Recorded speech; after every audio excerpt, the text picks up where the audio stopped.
मनरेगा योजना का नाम बदलने का विरोध कर रहे वडोदरा के कांग्रेस कार्यकर्ताओं को पुलिस ने हिरासत में लेकर विरोध करने से रोका। गुजरात प्रदेश कांग्रेस कमेटी के मार्गदर्शन में वडोदरा कांग्रेस कमेटी द्वारा मनरेगा कानून में किए गए बदलाव के खिलाफ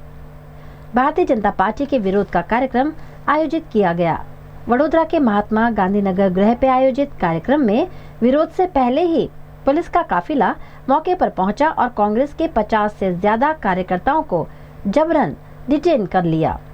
इस दौरान कांग्रेस कार्यकर्ताओं द्वारा जमकर नारेबाजी की गई। इस मामले पर कांग्रेस के वडोदरा जिला अध्यक्ष जशपाल सिंह पढ़ियार ने आपत्ति जताते हुए भारतीय जनता पार्टी की दमनकारी नीति का विरोध किया। આ દેશની સૌથી મોટી મહાત્મા ગાંધી રોજગાર ગ્રામીણ યોજના જે માનનીય ડોક્ટર મનમોહન સિંહ દ્વારા 2005 માં શરૂ કરવામાં આવી મહાત્મા ગાંધી રાષ્ટ્રીય પિતાના નામથી આ યોજના આ દેશના હજારો લાખો ગામડાઓમાં સામાન્ય અને મધ્યમ વર્ગના જે લોકો છે એમને 100 દિવસની રોજગાર ગેરંટી આપવા માટે થઈને આ યોજનાની શરૂઆત કોંગ્રેસની સરકારમાં જે તે વખતે કરવામાં આવી હતી અને મહાત્મા ગાંધીજીનું નામ આપવામાં આવ્યું હતું, પરંતુ આ તાનાશાહી લોકો મહાત્મા ગાંધીજીનું નામ પણ આ યોજનામાંથી હટાવી દઈને જે રીતનો આ મહાત્મા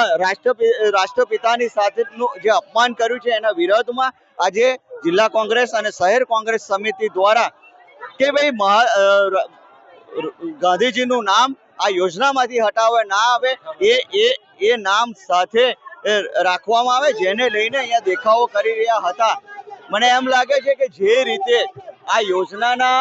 30 વર્ષના ગુજરાતની શાસનની વાત કરીએ તો એમાં જે પ્રકારના